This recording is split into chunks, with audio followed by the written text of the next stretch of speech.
누가복음 5장 1절로부터 11절에 있는 말씀 읽으시겠습니다.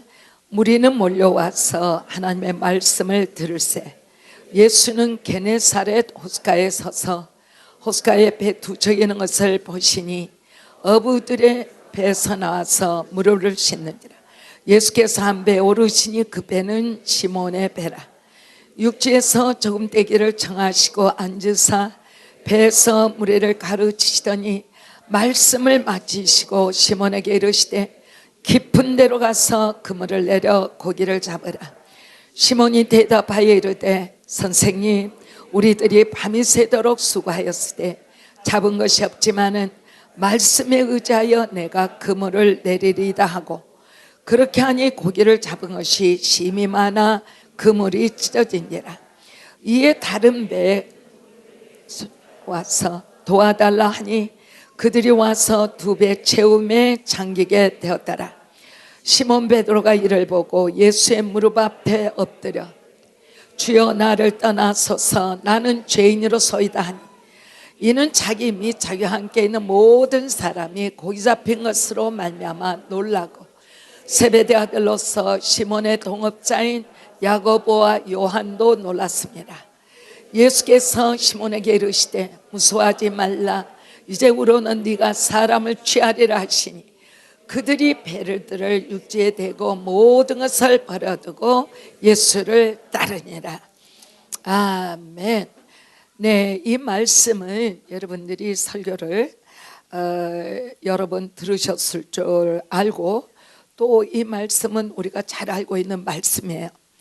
제가 이 말씀을 어제 있다가 새벽 2시까지 너무 이 장절에 있는 말씀이 너무너무 크고 너무너무 강력하게, 그리고 이 안에 주제를 삼을 수 있는 말씀이 너무 여러 가지가 있어서 오늘 예수님과의 조우까지 가기까지 한 제목을 6, 7번 바꾼 것 같아요. 이제 우리가 이 말씀은 작년에 함께 갈릴리 바다에 가서 찬양하고, 갈릴리 바다 주변에 있는 이 가버나움 동네에 예수님이 쓰셨던 그러한, 예수님이 사역하셨던 말씀을 선포하시고 귀신들을 쫓아내고 병자들을 치유했던 그 주님이 쓰셨던 회당과 그 강단이 지금도 일부는 파쇄가 되었지만 그대로 있는 것하고, 그리고 이제 우리가 마가복음으로 들어가 보면 이 장면이 이 베드로의 장모님께서 아프심으로 말미암아 주님이 저를 이끌어 주시니 그냥 낫는 그런 모든 장면, 그 베드로의 살았던 집, 또 예수님이 이 마지막에 있는 네가 이제 사람을 구하는 자가 될 거다라고 무릎을 꿇고 있는 베드로에게 주님이 내려다보시며 말씀하시는 모든 모습들이 한 장소에서 우리가 다 봤던 것이에요.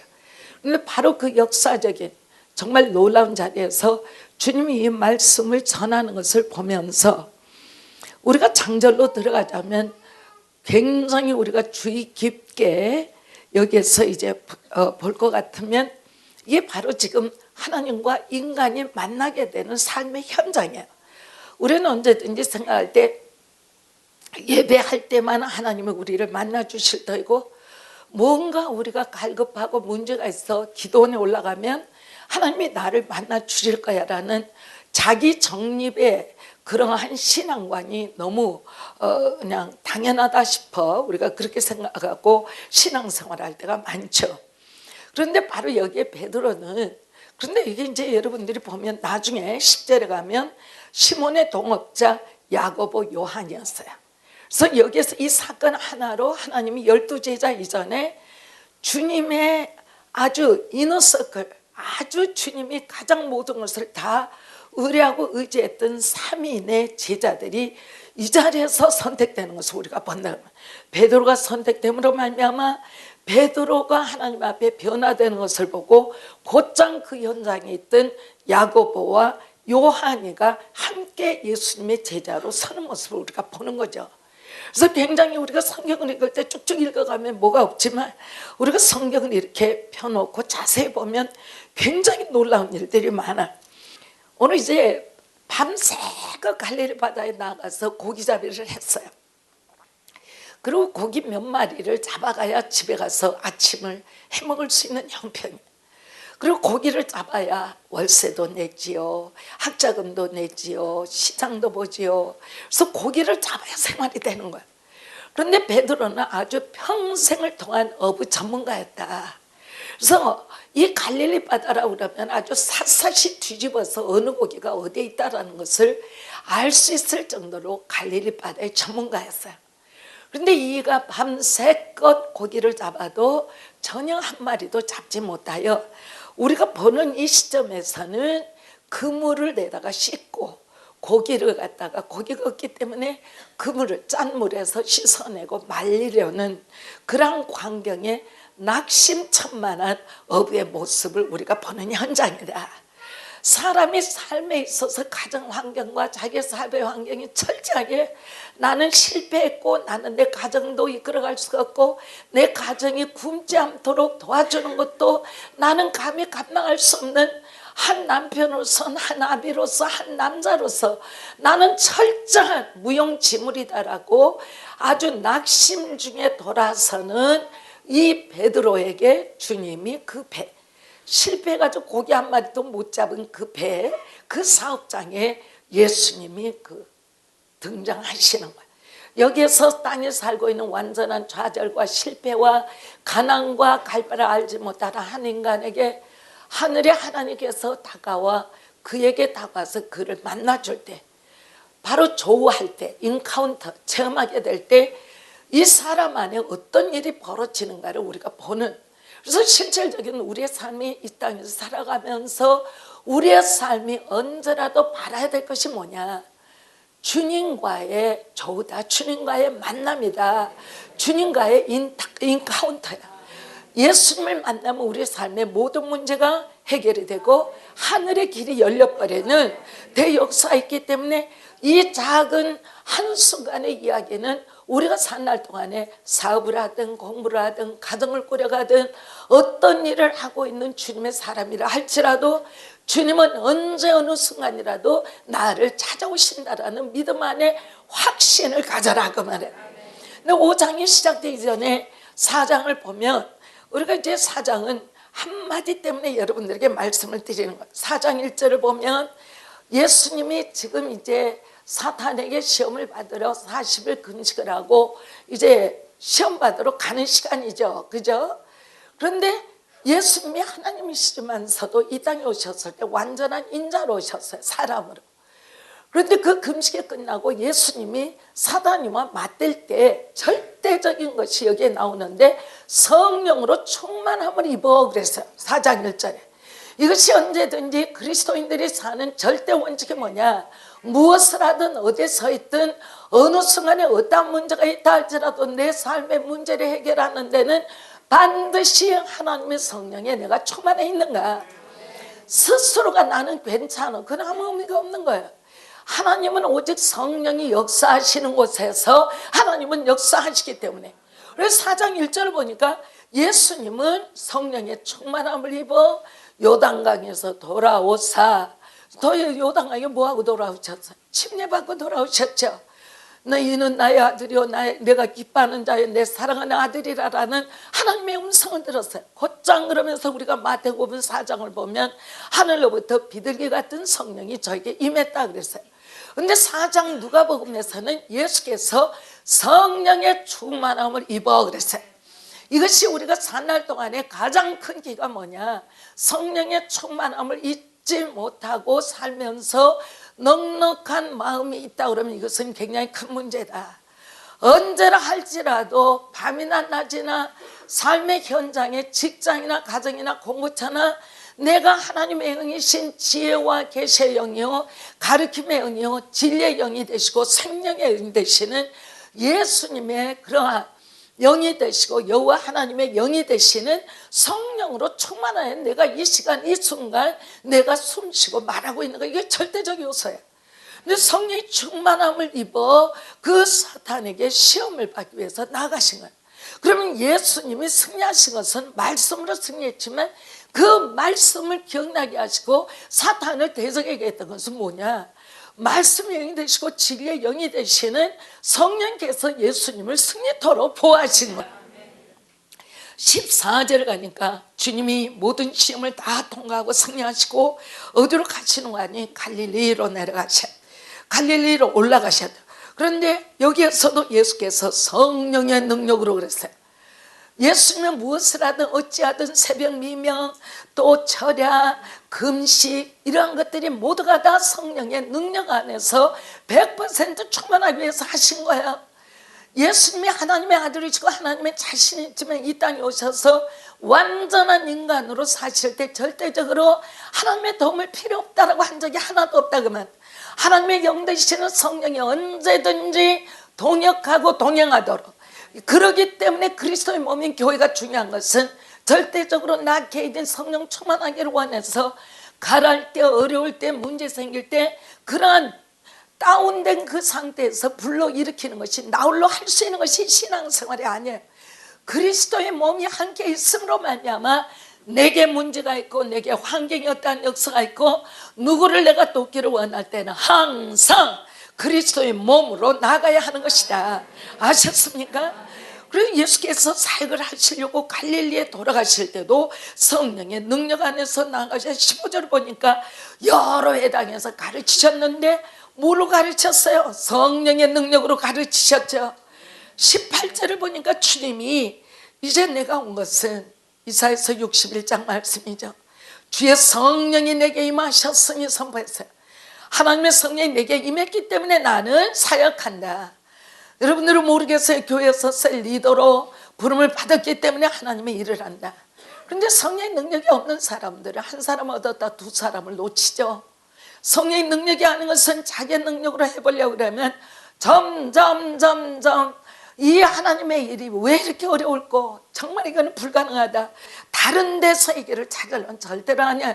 예수 믿는 사람들은 자기의 믿음을 유지하는 것도 하나님의 성령으로 충만함을 받을 때 유지가 되고, 여기에 보니까 주님이 성령이 내게 임하셨으니 임함으로 말미암아 어떤 일을 하시는 거예요. 이는 가난한 자에게 복음을 전하게 하시려고, 영혼들에게 복음을 전하는데 예수님은 하나님의 아들이시고 하나님이라도 이 땅에 인자로 오셨을 때 성령이 내게 임하기 때문에 내가 복음을 전할 수 있다 그랬어요. 이게 절대적으로 전제 조건이야. 하나님의 일이나 하나님의 사람들은 내가 성령의 이 시간에 이 자리에서 충만하지 않으면 하나님의 일은 지극히 불가능해진다 그 말이야. 하나님의 성령으로 충만하게 하시기를 주의 이름으로 축원해드라. 그 다음에 떠나면 내게 기름을 부으시고, 누가 부으셨어요? 하나님께서 부으셨죠. 인자로 오신 예수님에게 하나님이 기름을 부으셨어요. 어노인팅, 바로 기름을 부었다라는 것은 성령이 우리에게 임할 때 성령이 임하심을 우리가 기름 부어졌다라고 하죠. 그죠? 그래서 내게 기름을 부으사, 그러니까 성령 안에서 예수님이 사역을 하기 시작하는데, 여기서 결단하고 여러분들이 알아야 될 것이 예수님 홀로 사역한 것이 아니라 예수님의 사역은 완전히 성령님과 함께 동역하신 거예요. 예수님이 성령님과 함께 동역하셨다면 우리와 같은 철저한 죄인들이 구원받은 우리에게는 얼마나 더 성령의 충만함이 필요하겠는가. 성령은 하나님의 생명이요 진리의 영이요 교사요 하나님의 생명의 능력이요 치료의 하나님이시죠. 구원의 하나님이시죠. 그래서 내게 기름을 부으사 그랬어요. 나를 보내사 포로된 자에게 자유를, 무슨 말이야?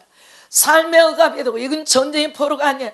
자기 삶에 있어서 우리 각자는 재정 때문에, 인간관계 때문에, 몸의 허약함 때문에 여러 가지 조건을 통해서 포로된 자, 포로되지 않은 사람이 거의 극히 없죠.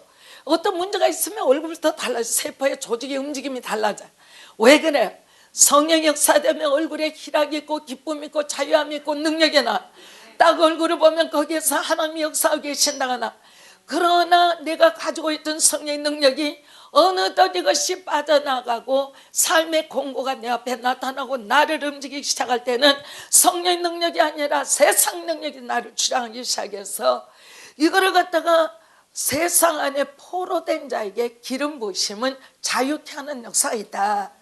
눈먼 자에게 다시 보게 합니다. 이거는 육체 눈먼 자도 될 수 있고 영적으로 눈먼 자도 될 수 있으나 너는 육체든 영적이든 눈먼 자를 다시 보게 함을 내 안에 계시는 성령께서 허락하고, 그리고 전파하며 눌린 자를 자유롭게 하고, 자유함이 없어 돈 때문에, 인간관계 때문에, 세상 안의 쥐 때문에, 또 여러 가지 연약함 때문에, 또 아니 뭐 부부관계 때문에, 부모 자녀 관계 때문에 여러 가지로 인하여 눌려서 자기를 표현하지 못하는 자를 자유롭게 하는 것이 하나님의 성령의 기름 부음이 자유롭게 한다고 말이에요.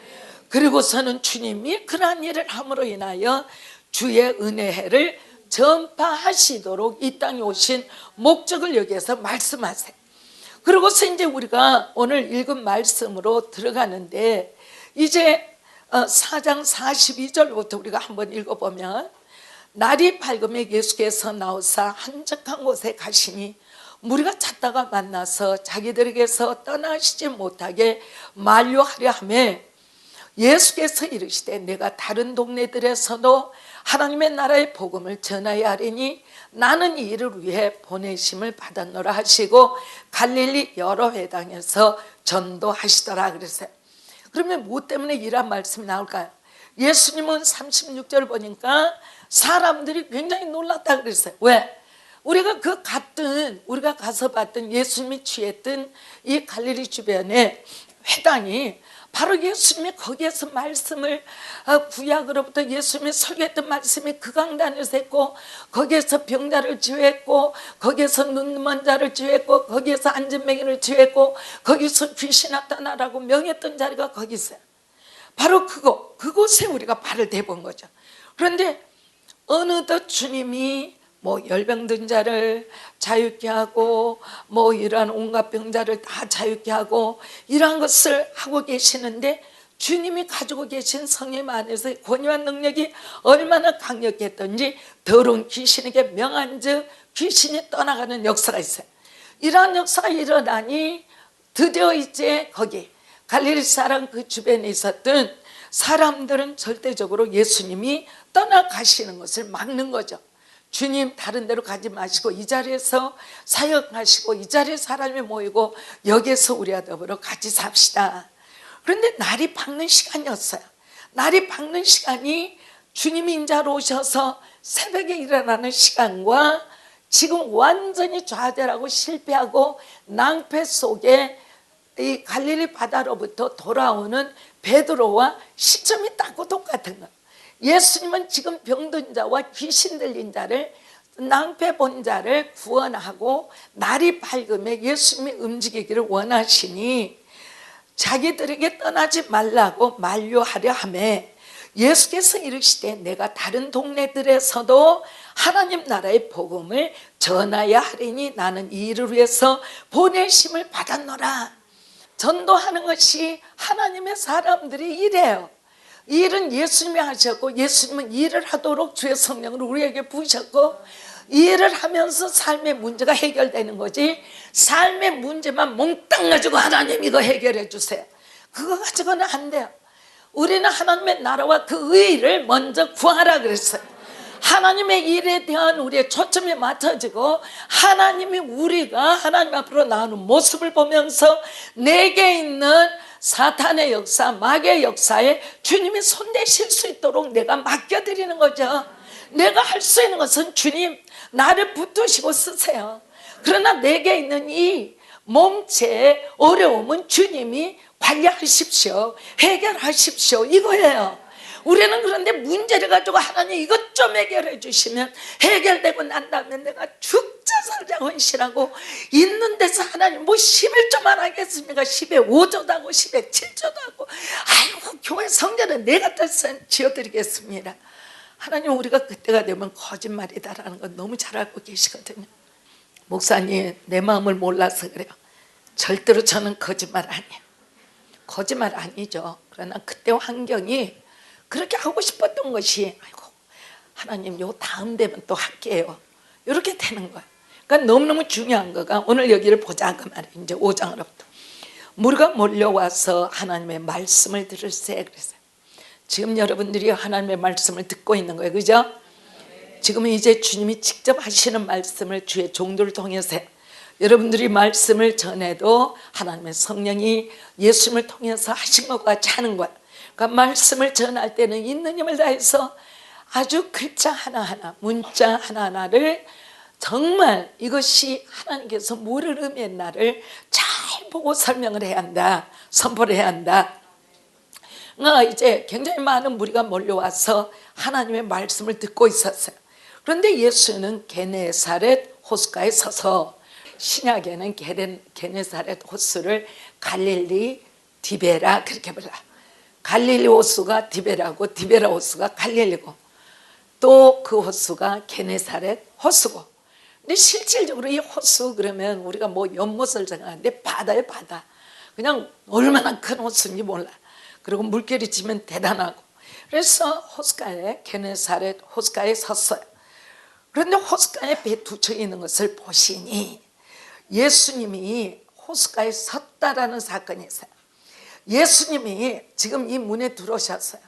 문에 서셨어요. 그런데 이 서서 예수님께서 호숫가에 배 두 척이 있는 것을 봤어요. 여기에 딱 서셔서 주님이 이 말을 허락해야 할 사람을 찾고 보시는 거예요. 언제든지 주님은 찾으세요. 언제든지 여러분들의 신앙생활은 재능이든 은사든 하나님 앞에 드려지지 아니하고 내가 보존하는 것은 절대로 부름을 못 받아. 그걸 분명히 하셔야 돼요. 내게 있는 모든 것, 재능이라든지 은사라든지 여러분의 삶에 있는 권세라든지 명예라든지 건강이라든지 하나님의 목적으로 해서 나를 주신 거야. 근데 주님께서 우리는 그걸 받아서 움켜쥐려고 한 전혀 아니야. 여러분들이 어떠한 하나님 앞에 예를 들어서 교사하셨던 분을 교회에서 교회학교 교사라고 내 주중에 학교 가서 가르치는 것도 징그럽다고. 그 훈련을 왜 시켰는데 하나님의 교회의 자녀들을 잘 이끌으라고 시킨 거야. 내가 부름받은 삶의 콜링이 하나님 나라를 위해서 훈련되어진 거야. 그거를 모르고 내 재능이나 은사를 내려놓고 세상에서 했던 것을 내려놓고 교회 와서는 안식하겠다. 일하지 않는 안식은 없어요. 하나님 안에서는 반드시 내게 있는 것이 물질이나 시간뿐만이 아니라 건강도 재능도 또 은사도 어떠한 것이라도 내게 있는 것이 내게 소유된 게 아니야. 그렇기 때문에 내게 있는 것 가지고 죽도록 헌신할 때 하나님을 만날 수 있는 기회가 거기에서 오는 거야. 그냥 오는 거 아니야. 절대로 교만 들지 마라. 아셨어요? 그래서 호숫가에 배 두 척이 있는 것을 보시니 그래서 놀랍게도 예수님이 하나님의 말씀을 들으시고 갈릴리 호수에 서셨다라는 거. 여러분 한번 생각해봐. 내가 오늘 8시에 삼성역을 가서 딱 지금 전전력을 살려봤는데 하루 종일 예수님 안 오시다가 내가 8시에 딱 설 때 예수님이 턱 삼성역에 내려오셔서 전철을 딱 타려고 보는데 거기에 전철이 스탑을 하고 거기에 사람 하나가 딱 들어간 주님이 그 사람을 찍은 거예요. 여기 지금 우리가 베드로를 말하자면 인격적으로 대단히 흠이 많은 사람이죠. 우리도 흠이 많지만 베드로는 승했어요. 흠이. 그런데 하나님이 베드로 만나는 시간에 딱 오셔서 호숫가에 섰다라는 거예요. 이게 하나님의 카이로스적 시간이거든요. 작은 카이로스. 그 시간에 베드로가 어떤 시간이었어요? 밤새 갈릴리는 내 바다, 이 바다에 있는 고기는 내 고기, 여기는 내 창고, 이거는 내 제사. 그런데 한 마리도 못 잡고 배가 그대로 나와서 짠물에서 씻어내는, 완전히 배를 씻어내는 그 청소라는 시간에 예수님은 갈릴리 해변가에 오시고 호숫가에 있는 그 많은 배, 지금도 많고 그때도 많아. 그런데 배 두 척이 딱 서 있는 것 중에 그 배 두 척이 곧 베드로와 베드로의 친구들에게 소속해 있는 배를 갖다가 예수님이 찍었다라는 거야. 여기에 여러분들에게 제가 시작하면서 성령의 갈급함을 가지시고 성령의 충만함을 가지시고 성령만을 향해서 나가십시오 하는 거, 여기에 수백 명이 앉아있지만 하나님이 여러분들의 마음의 상태, 하나님이 여러분들이 나는 하나님의 그러한 손길이 아니고서는 절대적으로 내 삶을 승리할 방법이 없습니다. 주님, 온전히 이 시간에 나를 찾아오셔야 합니다. 주님께 매달리는 그 어떤 영혼의 갈망과 갈급을 주님은 이 자리에 오자마자 그 사람의 영혼의 부르짖음을 들으시는 거야. 지금 이 배 둘을 딱 주님이 보시고 어부들은 배에서 나와서 그물을 씻고 있었다라 그랬죠. 근데 예수께서 한 배 오르셨는데 이게 베드로의 배인 거예요. 한번 생각해봐. 정말 오늘 나 참 기분이 안 좋네. 고기도 한 마리도 못 잡았는데 이 사람은 또 어떤 나그네야. 내 배 왜 저 사람이 올라탈까? 돈이나 넉넉이 있는가? 저 사람이 내 배를 타고 나서 뭐를 줄 것인가? 그런데 예수께서 그 배 오르셨어요. 여러분들 이거 기도할 때 이렇게 하세요. 하나님, 내 집에 임하세요. 내 가족에게 임하세요. 하나님, 내 직장에 임하세요. 하나님, 내 재능에 임하세요. 하나님, 내게 있는 것 주님을 위해서 내가 다 쓸 수 있도록 해주세요. 이거 모르면 절대적으로 여러분들은 허공을 치는 그러한 신앙생활이야. 나와 주님과는 굉장히 밀접해야 돼. 내게 있는 모든 것은 주님 때문에 존재해야 돼. 내게 있는 어떤 것도 이 시간에 별것이 아니라 할지라도 주님이 원하시면 사탕 하나도 주님 앞에 드려야 한다고. 그런데 놀랍게도 베드로는 철저하게 낙심하고 낭망하고 갈 바를 알지 못하고 집에 돌아가고자 하는 생각도 없고 두 손 덜덜 떨었는데 예수님이 그곳까지 딱 오셔서 베드로의 배에 오르셨다 그랬어요. 오르셨다 그랬어요. 그 배는 시몬의 배라. 그 많은 배 가운데 하필이면 주님이 시몬에게 오셨겠냐. 사건은 여기로부터 시작되는 거예요. 여러분들 30년을 교회를 다녀도 하루도 지각 안 하고 결석하지 안 하고 다녔다 할지라도 내내 예수님이 눈결 한번 주지 않는 신앙들이 많아. 그러나 여러분들이 안에 이런 성경 구절 읽을 때는 이걸 가지고 일주일, 1년을 기도를 해야 돼. 주님, 실망한 베드로가 나입니다. 내게 임하소서. 내 사업장에 임하소서. 내 가정에 임하소서. 내 몸에 임하시기를 원합니다. 주님, 내게 임하소서. 이렇게 해야 된다 그 말이 아셨어요? 예수께서 한 배에 오르시니 그 배는 시몬의 배라. 육지에서 조금 되기를 정하시고 앉으사 배에서 무리를 가르치시더니. 놀랍죠? 이건 누구 배요? 좀 씁시다 안에서. 주님은 딱 그 배에 올라서서 배를 띄워라. 수천 명, 거기 이제 5천 명이 보리떡 5개로 물고기 2마리로 먹인 장소가 바로 그 옆에 동네에 있어요. 그런데 그 바로 돼서 그 사람들을 향해서 주님이 다 말씀을 가르쳤다 그랬어요. 그러니까 지금 주님은 주님의 일을 하신 거예요. 근데 여기에 있죠. 주님이 베드로의 배를 사용하신 거예요. 주님이 지금 저를 사용하고 계세요. 그렇잖아요. 제가 주님의 말씀을 선포하니까 이것이 내가 지금 기타를 치고 있어요. 주님이 내가 가지고 있는 재능을 쓰시지 않아요? 여러분이 주님을 위해서 전도하러 가고 있어요. 주님이 내 몸을 움직여서 쓰고 계시잖아요. 주님이 어떻게 역사하시나 봐라 그 말이에요. 가르치시더니 먼저 말씀을 마치시고 있어요. 하나님의 일이 끝날 때까지 기다리라 그 말이에요. 먼저는 그의 나라와 그의 의를 구하라 그 말이에요. 나라와 의는 구하지 않고 교회 오면 불평하면서 하나님 나 사랑해 주세요 도와주세요. 순서가 바뀌어도 너무나 바뀌었다 그 말이에요. 하나님이 먼저 나를 통하여 일할 수 있도록 내가 하나님 앞에 하나님의 대로가 되고 있는지, 하나님의 뜻을 먼저 밝히고 있는지, 하나님이 원하는 대로 내가 순복하고 있는지 넉넉히 주님이 하시도록 먼저 나와 나의 환경을 드려라 그 말이에요.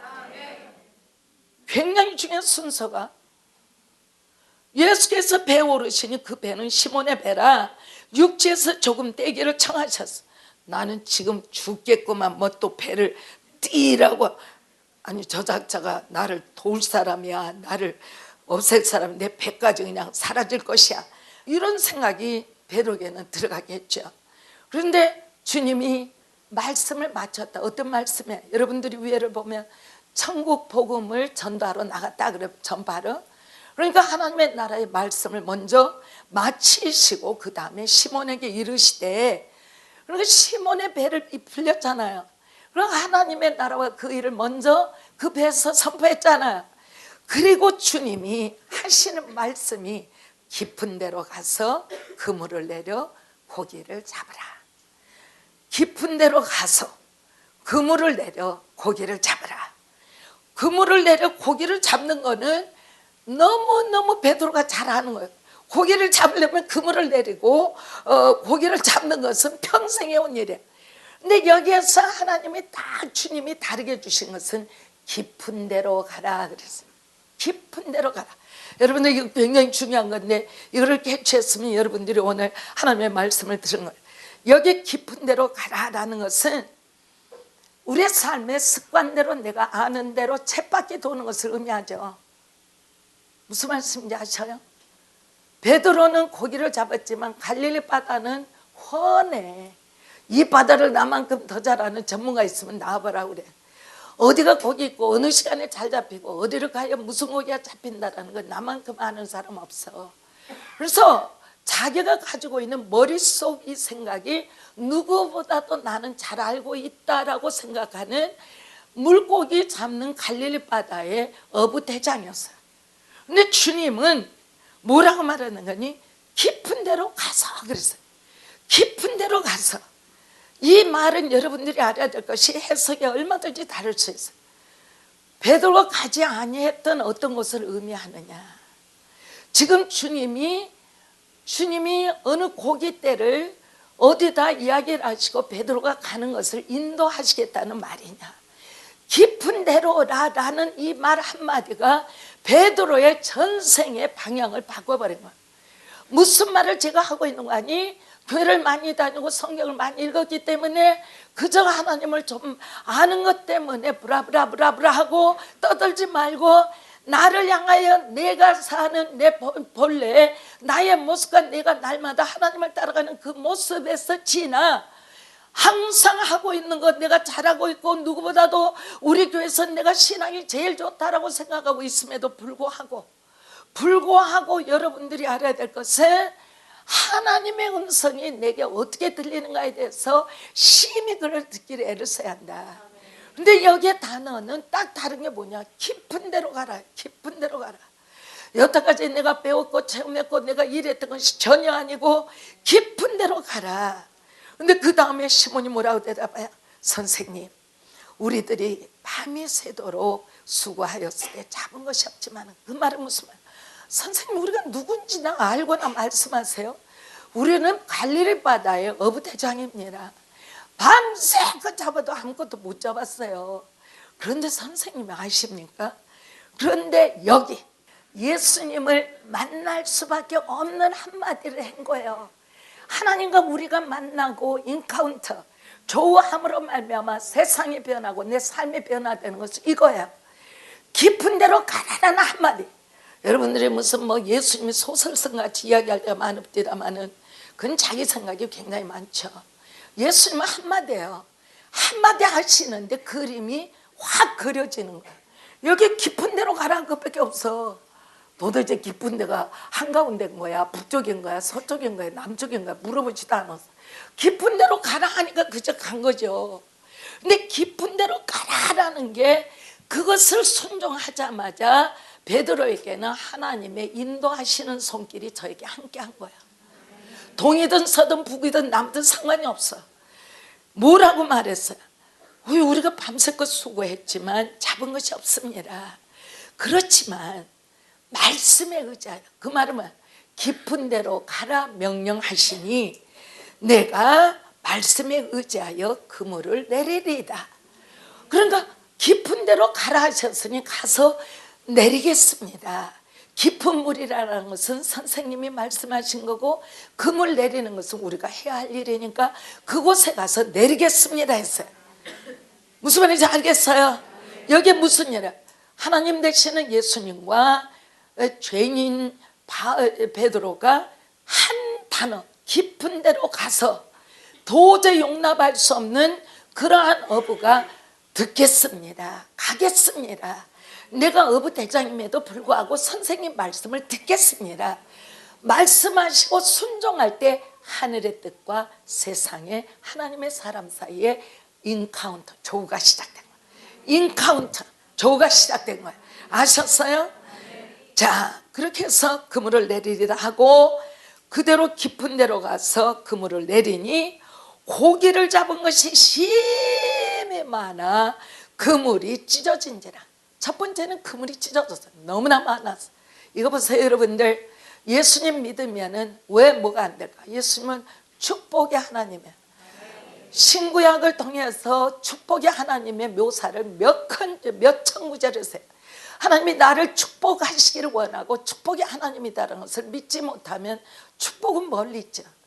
하나님은 나에게 축복의 하나님이고 내가 항상 하나님을 좋아할 때 만날 때마다 하나님은 내가 사는 이 땅에서의 유업을 하나님은 상상할 수 없이 지금 이게 몇 배인지를 몰라.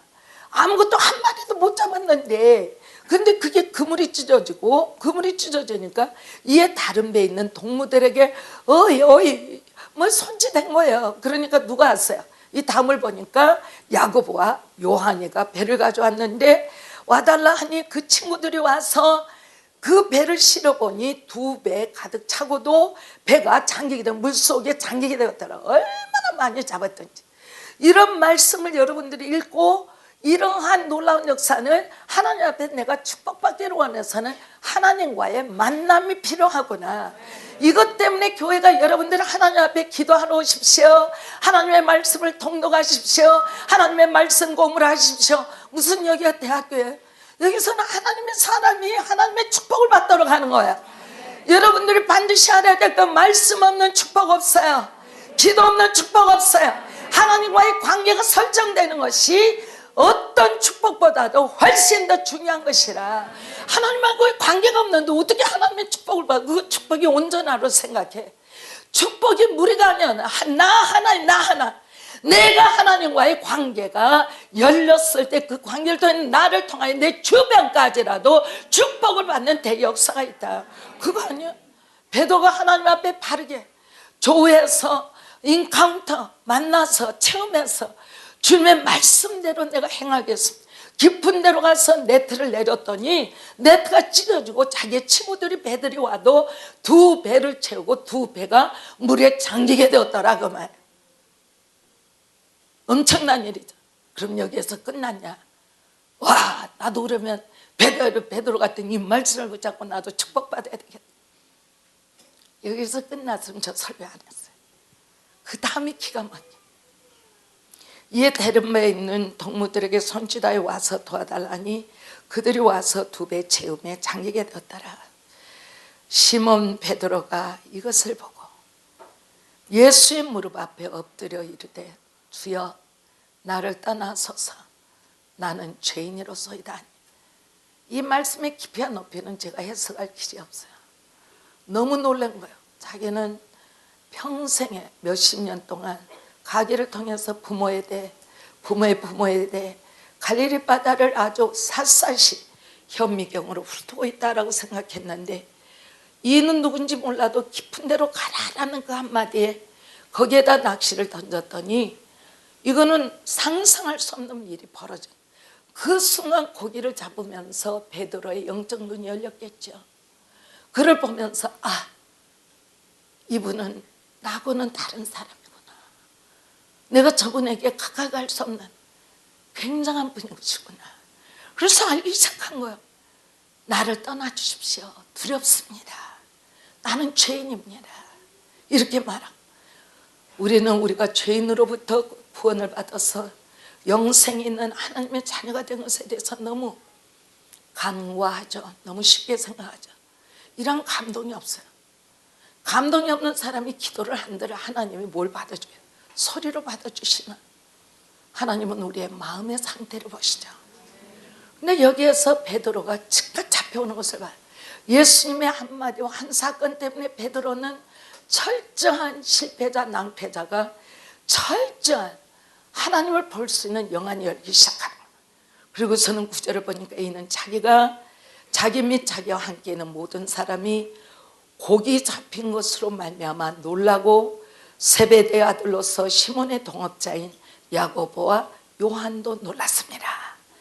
이 낚시한 사건 때문에 예수님의 첫 번째 그룹인 베드로와 요한과 야고보라는 세 사람이 예수님을 향한 눈이 열리고 그 선생님 앞에 자기의 그 삶을 어떻게 해야 될까라는 세상 안에서가 아니라 영계가 다른 차원으로 들어가 버리는, 대학교를 가서 학사 자격을 땄다라는 것도 아니고 대학원에 가서 석사 박사학위 땄다라는 것도 아니고 어디서 사사로운 교육을 받아서 떴다라는 것도 아니고 이 사건 하나로 말미암아 세 사람의 어부는 완전히 놀라버린 거예요.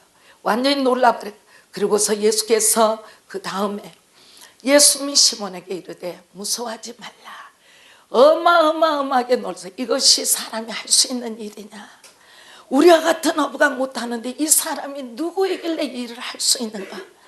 주님이 보신 거죠. 두려워하지 마라. 무서워하지 마라.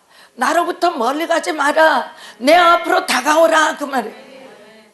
그 다음에 주님이 주시는 말씀이 너희들이 이 땅에 있는 어떠한 축복, 완전히 하늘을 덮는 축복을 너희가 받았다 할지라도 그 다음에 가장 중요한 메시지를 말씀, 이제 후로는 너희가 사람을 취하리라 하시리. 하나님의 관점에서는 이 땅에서 우리가 억만장자 대한민국이 아니라 전 세계 최고의 부유자가 된다 할지라도 한 영혼을 구원하는 그 사역이 하나님을 가장 만족스럽게 하는, 엄청나게 우리하고는 계산이 다른, 하나님 돈만 주시면은 이것도 하고 저것도 하고 열방에 선교사를 보내고 이런 나라 저런 나라의 가난한 자들을 섬길 것이며 아주 굉장히 복잡한 논리를 하나님을 감동시키기 위해서 하는데, 주님은 사람을 취하는 것이 너희가 아무리 크고 아무리 부유하게 되고 아무리 너희가 저기 한다 할지라도 사람을 취하는 일, 이것이 너에게는 하나님을 영화롭게 하는 가장 큰 일이다. 알아들으셨어요? 그들이 베드로를 육지에 대고 그 다음을 보세요. 어떤 일이 벌어져 버려. 이제 후로는 네가 사람을 취하리라 하시니, 이제 베드로, 야고보, 요한이 베드로를 육지에다 대고 베드로를 육지에다 댔다라는 말은 여러분들 아시죠? 이 사람들은 배가 있어야 살아요. 이 사람들은 배가 전부야. 이 사람들은 배가 전부라고. 근데 베드로를 육지에다 댔대. 배가 육지에 올라오면 그게 배예요? 나는 내 배 필요 없습니다. 그 말. 여태까지 내가 업으로 살았던 내 삶을 완전히 말씀 한마디에 나는 정리했습니다 하고 육지에 대고 모든 것을 버려두고 예수를 따르니라. 이것이 기독교입니다. 이것이 예수님의 이야기입니다. 이것이 우리가 살아가야 할 삶입니다. 다른 것이 아니라 중간을 떼어서 내가 어떻게 해야 이것을 받을 수 있을까? 어떻게 해야 내가 승리할 수 있을까? 어디까지든지 우리는 우리의 자신들에 대한 삶에 그러한 축복 아니면 영광 위에서 하지만 오늘 여기 안에 기독교의 모든 본질이 다 들어가 있어요. 주님이 우리를 승리케 하기도 하고 축복받기도 하고 영광 가운데 가기도 하지만 하나님의 나라의 하나님의 마음은 한 영혼 한 영혼이 천하보다도 귀하다라는 거.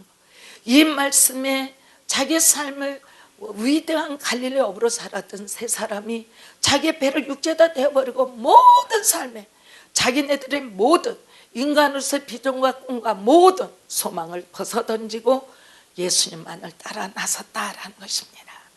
이 말씀에 여러분들이 크게 도전을 받기로 하네요. 도전을 받음으로 말미암아 하나님, 내가 주님을 섬기며 내가 어찌 살아야 하나님 앞에 내가 주님의 사람이 될까, 이렇게 생각한 적 대단히 많습니다. 나 오늘 우리가 듣고 보니 나는 나의 신앙이 전혀 하나님과의 초점에 맞지를 못했고 하나님의 뜻대로 구하지도 못했고 하나님의 뜻대로 살지도 못했고, 그러나 이제 하나님, 연약하지만 이제 내가 하나님을 조우하기를 원합니다. 만나기를 원합니다. 인카운트하기를 원합니다. 하나님의 뜻이 내 삶에 입혀지기를 원합니다. 하나님의 말씀이 내 삶의 대로가 되기를 원합니다. 하나님, 이제 내가 주님 앞에 나아가오니 하나님의 베드로를 도우셨던 하나님, 내 삶을 도와 하나님의 내 삶이 주님을 따라갈 수 있도록 하나님의 내 삶을 받아 주시옵소서.